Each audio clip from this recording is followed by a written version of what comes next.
Ayoka, vous êtes les bienvenus à la chaîne YouTube École de Sagesse. Je m'appelle Loza, je suis originaire du Cameroun. La signification de mon prénom est Pierre Précieuse. Je présente l'émission Les élites africaines.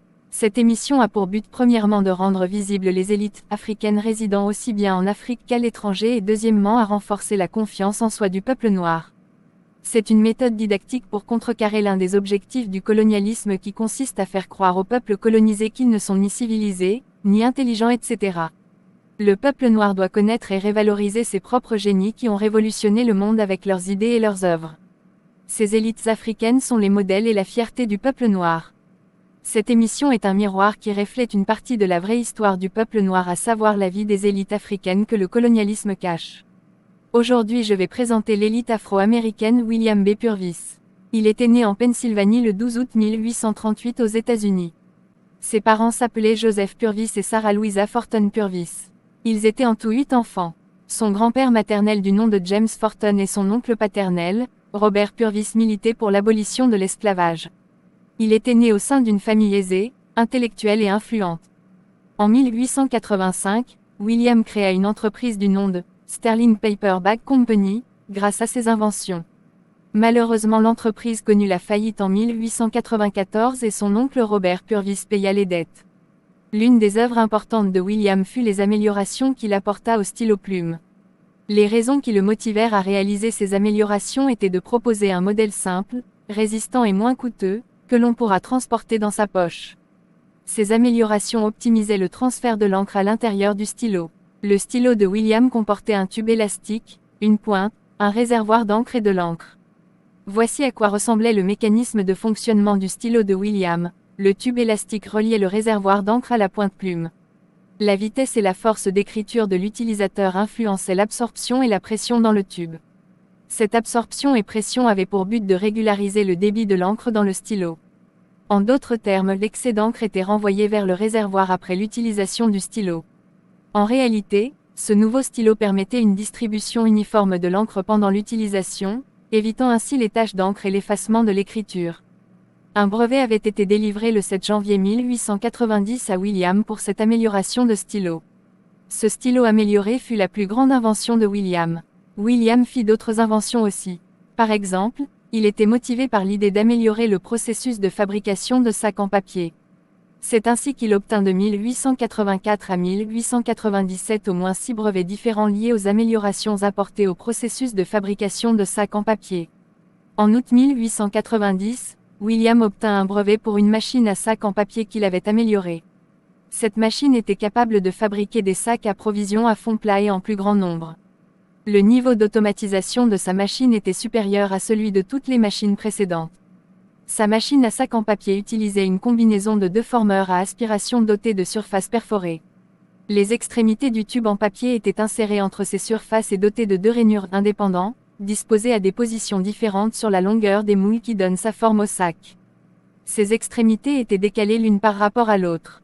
Malgré la fermeture de son entreprise, Sterling Paperback Company, en 1894, William continua à inventer et revendit les brevets de ses inventions aux sociétés Eastern Paperback Company, dans le Connecticut et Union Bag Company, de New York.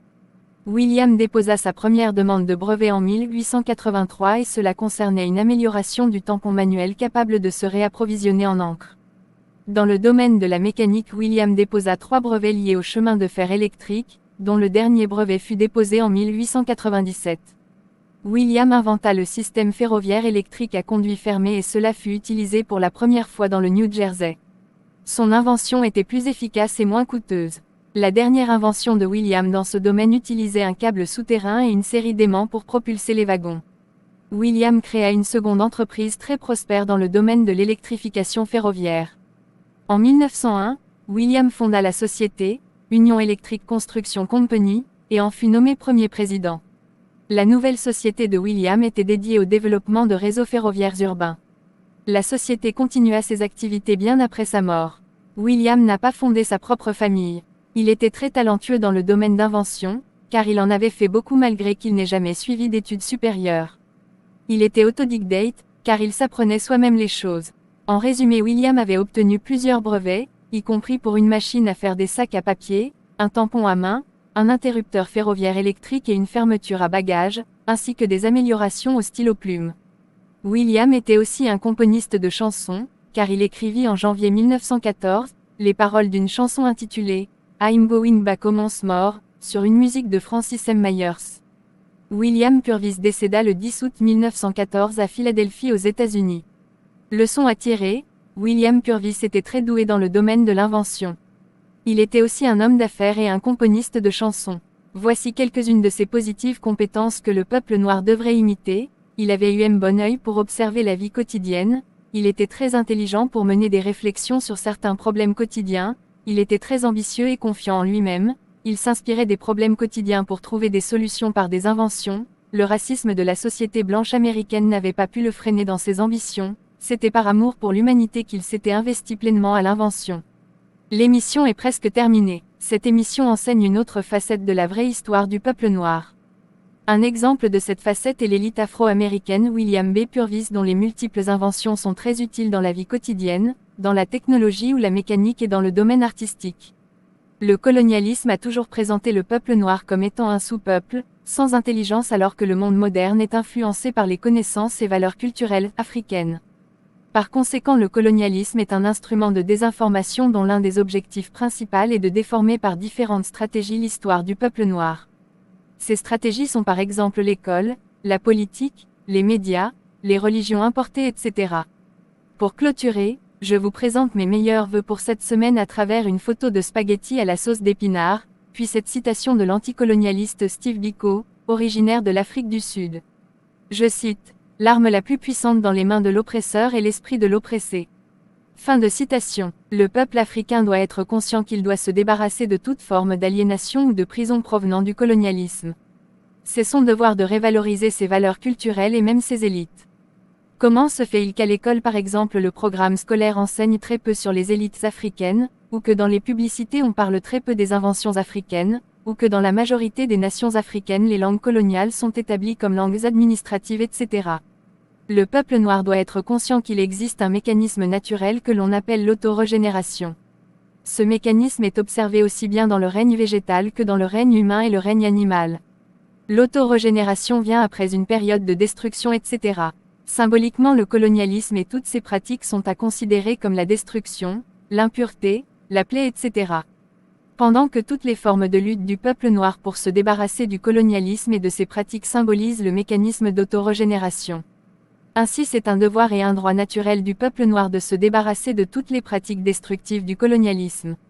Alors le peuple noir ne doit pas cesser de se révolter contre toutes les pratiques destructives ou coloniales des nations impérialistes.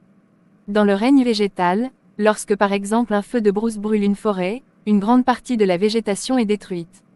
Quelque temps plus tard, la forêt se régénère elle-même par le fait que de nouvelles plantes poussent et la forêt réapparaît.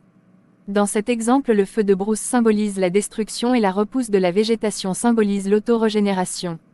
Dans le règne animal, par exemple, beaucoup d'animaux ont leur méthode pour faire la toilette et se débarrasser des parasites qui sont sur leur corps.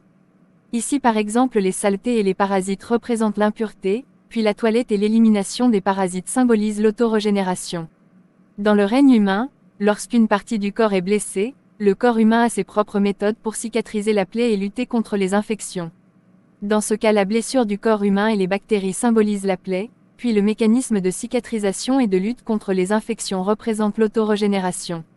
Le mécanisme d'autorégénération se renouvelle autant de fois que l'équilibre du règne végétal, ou animal, ou humain est menacé. De plus, c'est un mécanisme qui s'opère par réflexe et non sur ordre de qui que ce soit. Ce qui veut dire que le peuple noir doit être attentif à tout ce qui se passe autour de lui, pour agir par réflexe contre toutes les formes de colonialisme qui perturberaient son équilibre, son bien-être.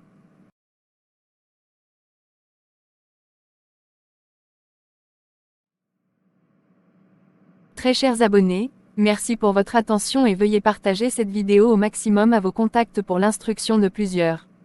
Teyo, au revoir.